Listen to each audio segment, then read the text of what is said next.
गौतम बुद्ध का क्रोध और गुस्से की कहानी गुस्सा करने वाले जरूर सुने। गौतम बुद्ध का क्रोध अनुमान लगाइए कैसा रहता होगा।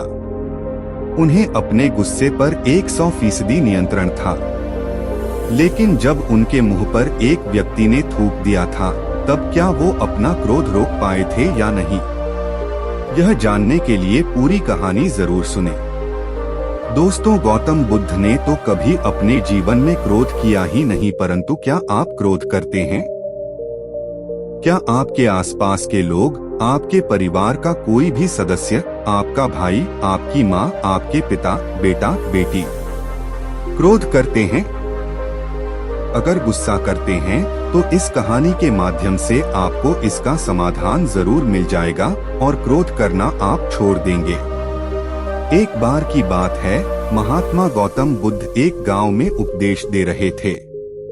उस उपदेश में गौतम बुद्ध बता रहे थे कि क्रोध एक अग्नि है, क्रोध एक ज्वाला है, क्रोध विष है, क्रोध जहर है, क्रोध एक ऐसी अवस्था है जिस अवस्था में आप अपना आपा खो बैठते हैं।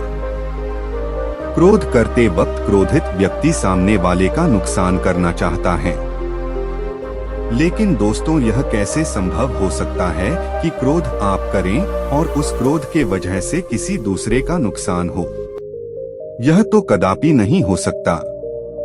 हाँ, यह जरूर होगा कि उस क्रोध के वजह से आप जरूर परेशान होंगे। आपकी मानसिक स्थिति जरूर बिगड़ेगी।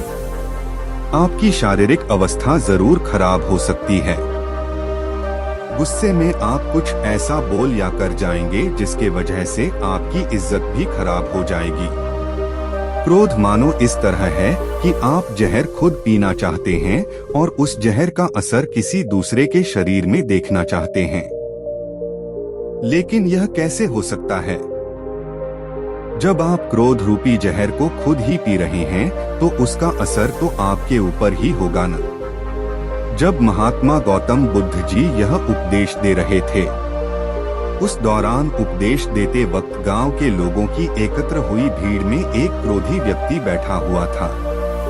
वह क्रोधी व्यक्ति इस बात को सुनकर और भी क्रोधित हो रहा था, क्योंकि कहीं न कहीं वह अपने आप की बेइज्जती महसूस कर रहा था कि वह मेरी बेइज्जती कर रहे हैं।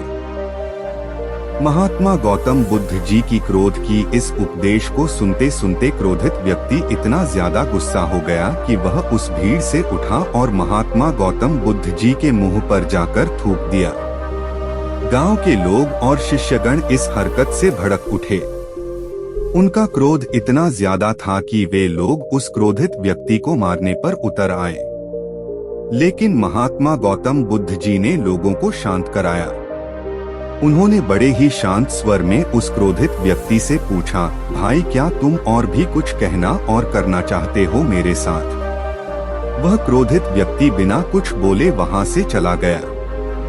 गांव के सारे लोग और शिष्यों ने पूछा कि हे भगवान, वह बुद्धिहीन आपके मुंह पर थूक कर चला गया और आप क्रोधित नहीं हुए, आपको गुस्सा नहीं आया? भला यह कैसे हो सकता है? महात्मा गौतम बुद्ध ने क्रोध का पाठ पढ़ाया। महात्मा गौतम बुद्ध जी ने कहा, क्रोध अग्नि और ज्वालामुखी की तरह होता है। इसके चपेट में आने से केवल अनर्थ ही होगा। उसने अनर्थ अर्थात गलत कार्य किया। अगर उसी की तरह मैं भी क्रोधित हो जाऊं तो मैं भी अनर्थ अर्थात गलत कार्य कर देता। वह व्यक्ति हो सकता है किसी परेशानी में हो, किसी बात को लेकर परेशान रहा हो, जिसके वजह से वह यह गलत कार्य किया हो।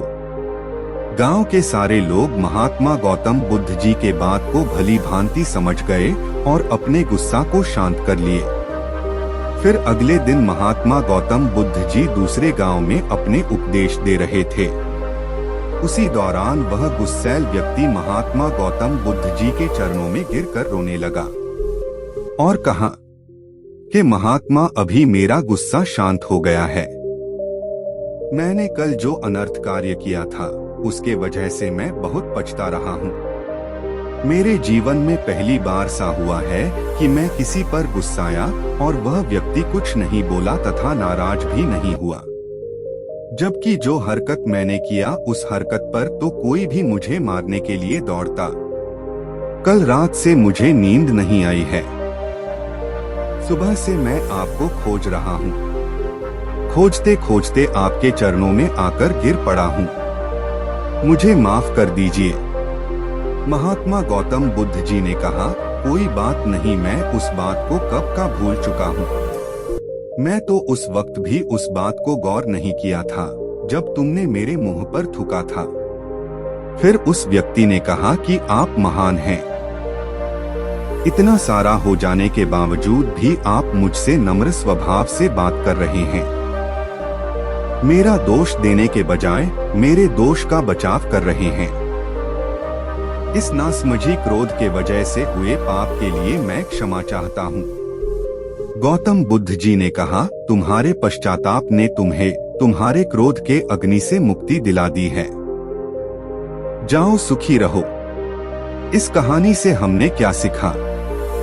दोस्तों, क्रोध करके हम अपने दिमाग को खराब करते हैं। क्रोध करके हम अपने जबान से कुछ भी उल्टा सीधा बोल देते हैं। क्रोध करके हम बेवजह किसी से झगड़ा कर लेते हैं। क्रोध करने से हमारे द्वारा की गई निरर्थक कार्य को घंटों तक, दिनों तक, सप्ताह तक, महीनों तक या फिर सालों तक उस बात को लेकर परेशान रहते हैं। कई बार तो हम गुस्से में कुछ ऐसा कर बैठते हैं जो हमारे मृत्यु उपरांत ही खत्म होती है। हम जब किसी भी सही या गलत बात को बर्दाश्त नहीं कर पाते तब हमारा स्वभाव चिड़चिड़ा होता है और हम क्रोध करने लगते हैं। लेकिन उस क्रोध से नुकसान किसका हो रहा है? अगर आप किसी बात से या किसी को कुछ कहने से गुस्साते हैं तो हम कहीं ना कहीं अपना ही नुकसान कर रहे हैं। उस गुस्से की वजह से सामने वाला व्यक्ति जो आपको कुछ कहकर या सुनाकर, जिसकी वजह से आप चिड़चिड़ाकर क्रोधित हुए, वह तो चुपचाप चला गया। उसे जो करना था वह कर लिया। लेकिन आप क्या कर रहे हैं? आप तो क्रोधित होकर खुद का नुकसान ही कर रहे हैं, मानसिक रूप से या फिर शारीरिक रूप से। जिस बात पर आप क्रोधित हो रहे हैं उस बात को आप एक बार ठंडे दिमाग से सोचने और समझने की कोशिश करिए। सच में कह रहा हूँ, आप क्रोधित होना छोड़ देंगे, क्योंकि आपको समझ में आ जाएगा कि इसकी वजह से केवल और केवल खुद का ही नुकसान होगा और किसी का नहीं। सब्र का मंथन करते हुए सही कर्म करें। चतुराई सबसे बड़ा योग है। दूसरों की बातों पर गुस्साएं नहीं। धन्यवाद।